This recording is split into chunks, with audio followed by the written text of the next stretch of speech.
आपने देखे होंगे कई कुत्ते जो हैं वो कारों में चलते हैं, मनुष्य उसका ड्राइवर होता है, कुत्ता पिछली सीट पर बैठा होता है और उस कुत्ते का अलग से एक कमरा होता है, उसमें कूलर लगा होता है, पंखा लगा होता है और साथ में खाने पीने की व्यवस्था मेरे ख्याल आम व्यक्ति को, आम मनुष्य को उपलब्ध नहीं होती जो कि उस कुत्ते को उपलब्ध है।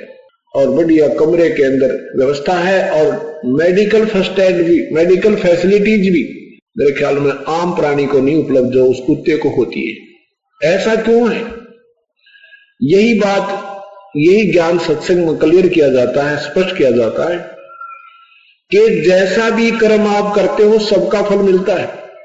जैसे आप उठे 2 रोटी डाल दी कुत्ते को, आप उठे चिड़िया को ऊपर, पक्षियों को दाने डाल दिए, कहीं आपने पानी डाल दिया, कहीं गए जहां रास्ते में कोई भिखारी दिखा उसको 10 रुपए दे दिए, गंगा में जाकर भंडारे कर दिए, या कहीं भंडारा चल रहा है उसका 20-30 रुपए, 50 रुपए, 1000 रुपए दे दिए, इनका फल तो मिलेगा पर जो जैसे मिलना चाहिए था वैसे नहीं मिलेगा।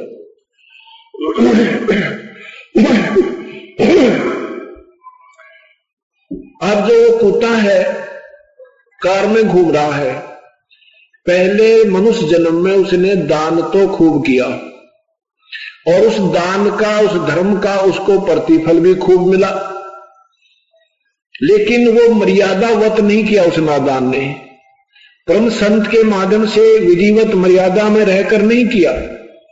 भंडारे भी लाए होंगे कि तो भंडारों में चल रहे, जैसे खाना कहीं चल रहा है, भंडारा हो रहा है, वहां जाकर 1000-2000 रुपए दे दिए होंगे, कोई बोरी आटे की भी दे दी होगी, घी का पीपा भी दे दिया होगा और पक्षियों को दाने भी डाले होंगे।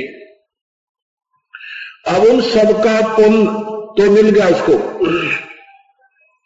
उस पुण्य का प्रतिफल तो मिल गया, लेकिन मनुष्य जन्म ना मिला। अगर वो नादान आत्मा पूर्ण संत के माध्यम से गुरु मर्यादा में रहते हुए और ये साधना ठीक करता तो वो मनुष्य जन्म भी मिलता और वो सुविधा भी मिलती, जो गाड़ी भी मिलती, जो आज उसको कमरा भी मिला, अलग से वो कमरा भी मिलता, एसी भी मिलता और ड्राइवर भी मिलता, और हो सकता है उस नादान आत्मा को फिर कोई संत भी मिल जाता और वो अपना आगे का कल्याण भी करवा जाता।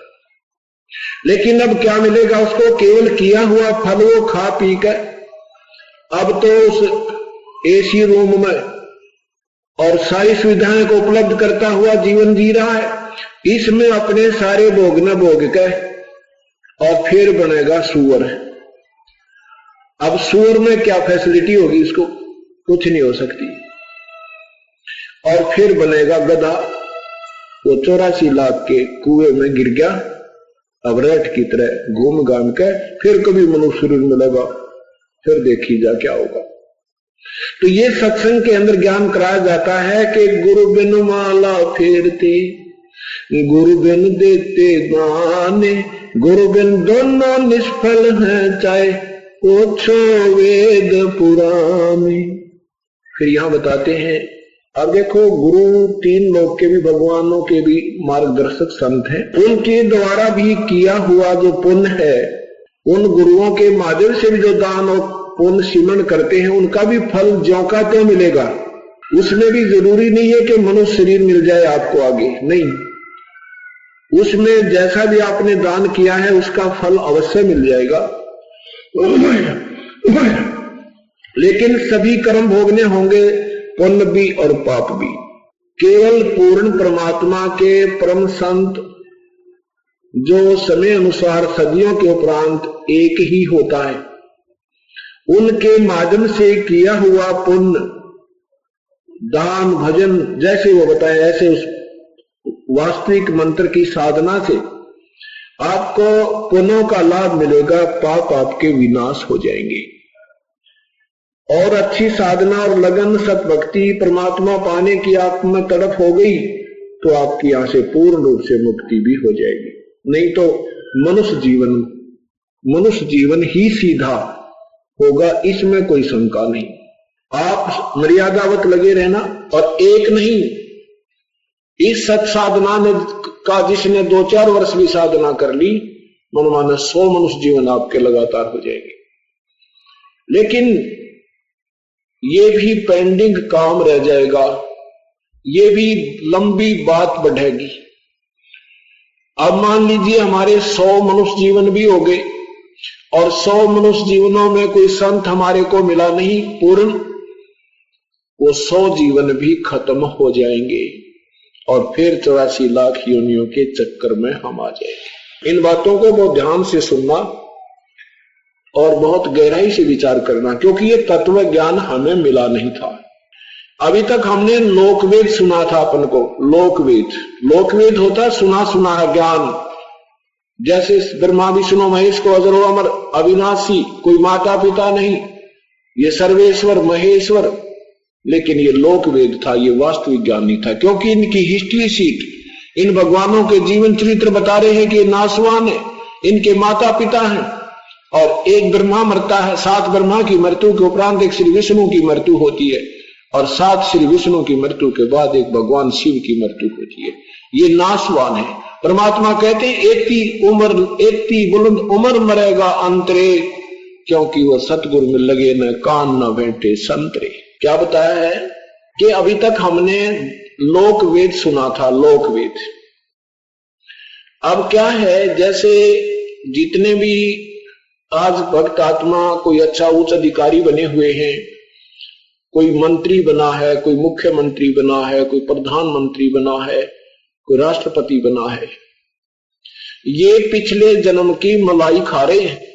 ये पिछले जन्म जन्मांतर के पुण्य इन्हें प्राप्त हैं और ये आज उनको मिले हुए हैं। और वो लोग ये समझ रहे हैं कि जो साधना हम वर्तमान में कर रहे हैं, चाहे वो किसी मजहब में पुण्यात्मा का जन्म है, उसमें कोई ना कोई धार्मिकता का सहारा लिया हुआ है। तो वो ये सोच रहे हैं कि जो साधना हम कर रहे हैं ये हमें लाभ दे रही है। नहीं, वो तो आपकी पिछले जन्म का जो संस्कार प्रारब्ध है वो चल रहा है। और जब तक सही साधना नहीं मिलेगी, उस पहले वाली साधना से आपको सुख है तो सुख होता रहेगा, और जब कष्ट आएगा तो कोई प्रोटेक्शन नहीं हो पाएगा। ये तो वेद में लिखा है कि जैसे एक बसंत ऋतु होती है, बसंत ऋतु। ऋग्वेद मंडल नंबर 10 सूक्त नंबर 90 में लिखा है कि जैसे बसंत ऋतु होती है, बसंत ऋतु में ना गर्मी ज्यादा होती है ना सर्दी ज्यादा होती है। उस बसंत ऋतु में चाहे इंसान बाहर सोए, चाहे कहीं बैठा रहे, बिल्कुल जंगल में, मैदान में, और वहीं सोए, वहीं घूमता फिरता रहे, उसी में अपना ठाठ करे। यूं सोचे दूसरा कोई मकान बना रहा है, उसको कहे भी तू मकान बना ले, तो वो सोचे कि क्या फायदा मकान बनाने में, मुझे तो मौज हो रही है, कोई दिक्कत आ नहीं रही, क्योंकि अभी वो बसंत ऋतु चल रही थी। और फिर आएगी गर्मी या अचानक आएगी आंधी, ऊपर तो पड़े ओले गिरे और साथ में वर्षा जोर की आ जाए, फिर पता लगेगा उस भाई ने कि क्या आवश्यकता थी मकान की। अब हमारे जो शुभ कर्म चल रहे हैं, जिन पुण्यात्माओं के, उन्होंने कोई आवश्यकता भगवान की महसूस नहीं हो रही, क्योंकि उनके जीवन की उस शुभ कर्मों रूपी वह बसंत ऋतु चल रही है। और जब ये दुख रूपी ग्रीष्म ऋतु आएगी और वो ओले गिरेंगे और शीत आवेगी, वो शीत लहर चलेगी, तब पता चलेगा मकान बनाने से और ये सर्दी और गर्मी के प्रबंध करना क्यों आवश्यक था। उस समय फिर कुछ बना नहीं, फिर तो वो पहाड़ टूट ही जाएगा।